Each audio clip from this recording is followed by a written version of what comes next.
Hello! What's going on, everybody? By the time this video is uploaded, I will be in Portugal. But of course, before I head out, I gotta upload my Conference League predictions. I already went over my Europa League and Champions League predictions for the quarterfinals, and the Conference League is no different from those tournaments. There are some insane matches here. Going back to my round of 16 predictions, I got 5 out of 8 correct. The teams to advance that I got incorrect, shout out to them, are Ghent, Anderlecht, and FC Basel. Bravo, guys. Bravo. And seriously, shout out to the Belgian clubs this year.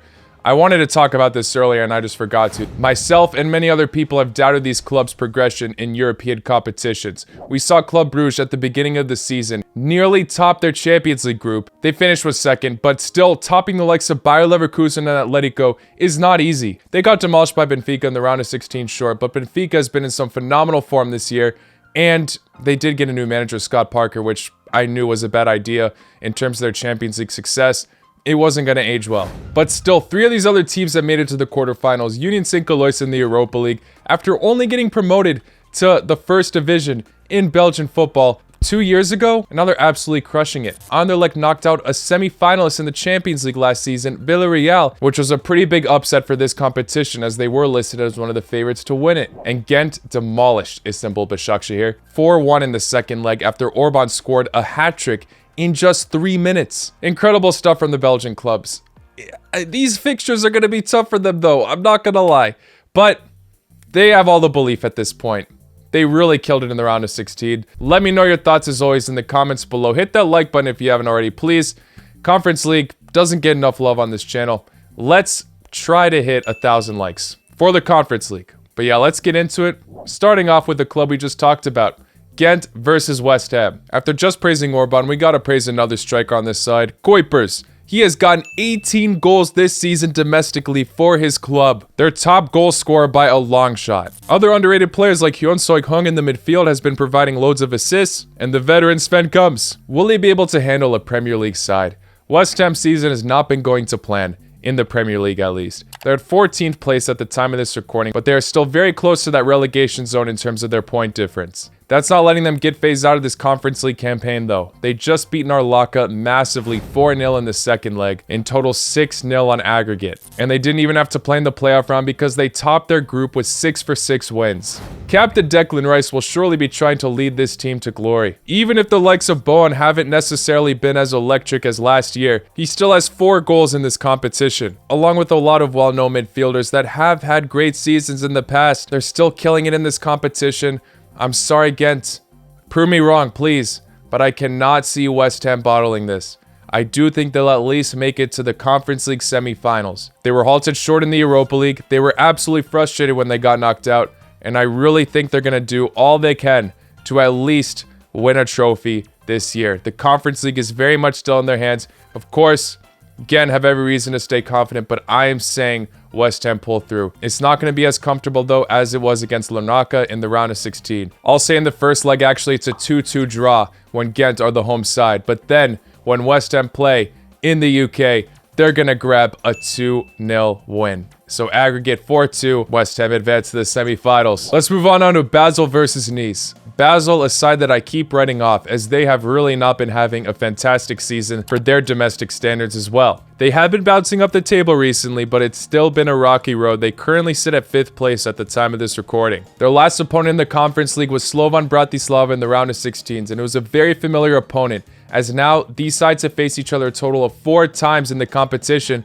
as they're in the same group as well. The funny thing is, out of the 4 times they face each other, they have never properly beat Slovan Bratislava. The first time they lost 2-0 at home, the second time they drew, and then both of their knockout fixtures in the round of 16s ended in a 2-2 draw. So it went to penalties and Basel were victorious. The crazy thing is that Basel were trailing the entire match in the second leg and got 2 late goals, one of them in the 93rd minute. So clearly this side never gives up. They have that mentality in them to fight to the end. Will they be able to continue to succeed with that fighting spirit against a side that they probably are not as strong as on paper, Nice? Well, it's definitely possible that Basel can pull through in the fashion that they've been pulling it off in, at least in the last round of 16 fixture, as at the time of this recording, Nice have gone 4 straight draws in Ligue 1. But they remain confident in the Conference League as they were able to beat Sheriff head-to-head twice. Terem Moffi has been able to have his clutch moments for the club ever since he signed for them in January, with other quality players like Laborde, Pepe. In the back line, you've got the veteran Dante. Kasper Schmeichel hasn't had the most terrific year, but still, no one's forgetting about his quality. I'm sorry, Basel, I really got to give you guys credit for your admirable efforts, but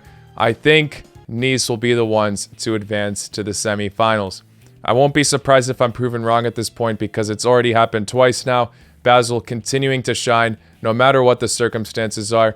And they are looking to be in better form now, so who knows what will happen. But I'm still going to stick with Nice. I'll say in the first leg they grab a 1-0 win, and then the second they're able to beat Basel just 2-1. Best of luck to Basel. Love to see these sides prove me wrong. Last time in the Conference League, what was the side I kept doubting on? Feyenoord. Maybe Basel can be the next Feyenoord. Or Anderlecht. I don't know. Let's move on now to Lech Poznan versus Fiorentina. Lech Poznan is a side I have not been sleeping on. I continuously believed in this side to pull through to where they are now. The Polish club is doing wonders. They were able to get the best out of Dugardin in both legs. 2-0 in the first one, 3-0 in the second. Obviously, Dugardins did get rid of one of their key defenders, but still, no excuse. Lech Poznan, bravo to them. Did not doubt them whatsoever after the incredible fights they put in the group stage against the likes of Villarreal. After seeing Isak ball out, he was the one to be the difference maker against Bodo Glimt. In the playoffs, I'm surprised he wasn't able to score against Dugardins. But we still saw Marwinski score in both matches. This side might have left the round of 16 confident, but now they got a really tough opponent. Definitely not a favorable draw for them. Fiorentina is no joke. Although they had a really rough start in the Serie A, they have very much picked up their form, and still in these knockout type of competitions, they have very much been excelling. They were doubted against Braga in the playoffs, and they demolished them 7-2 on aggregate. They beat Sivasspor in the round of 16 5-1 on aggregate. They're currently in the Coppa Italia semi-final. A lot really is going Fiorentina's way, and there's so much individual brilliance on this team. I want to believe in Lech Poznan, but it's really going to be a tough lead against Fiorentina, I gotta say. I'm going to have to go for a 2-1 loss when they're at home, and then when Fiorentina are the home side, they're able to win 2-0. I want to believe in you, Lech Poznan, but this is Fiorentina. You guys, if you're able to pull this off, I'll be really happy. To be honest, the fact that I've not been sleeping on this side for this long and they're still here makes them my favorite team at the moment in the Conference League. I want to see these guys succeed, but gonna be too tough against the Italian club. Best of luck, truly, Lech Poznan. And the final match we're looking at, Anderlecht versus Alkmaar. I already discussed how Anderlecht have been proving me wrong loads as they have upset Villarreal. Can they upset Alkmaar now? Because they probably are the favorites for many on paper in this. Alkmaar also beat a giant in this competition though. Lazio in the round of 16. Over both legs as well. Both times it finished 2-1 with Palvides scoring in both matches. And we got to see all those underrated gems shine, such as Milos Kerkez, Japanese fullback Sugawara. Of course, I will not be trying to underestimate Anderlecht here. In the Conference League at least, they've been proving my criticism wrong. I thought the backline would be way more sloppy in this competition, as they couldn't seem to unite the veterans like Vertonghen with the youngsters like De Bust, but they pulled through together wonderfully. De Bust really had a phenomenal performance against Villarreal, absolutely shutting them down even when they had to play in Spain. It seems like they're a lot more structured and found their system in terms of that. Will they be able to keep it up against a very, very energetic Alkmaar team? I've talked about these underrated youngsters too much. I don't want to go too in depth with them. I think they can do it against Anderlecht. I'm sorry. The Belgian clubs, I'm going to tell you guys once again, but I was wrong in the past. I will say that Anderlecht will have a solid display, though it's going to be narrow. In fact, in the first match, it finishes in a 1-1 draw. And then the second, Alkmaar able to clean up 2-1. Very narrow. I went for many narrow scorelines in this Conference League prediction video. This tournament's filled with magic, so we really could see a quote-unquote underdog absolutely prove me wrong. Love this tournament. I wish it got more love, but it is what it is. Happy to cover it for you guys regardless. If you haven't already, please hit that like button. Subscribe if you're new. Shorter video than normal, but that's okay. I'll be back very soon. Take care. La con noche.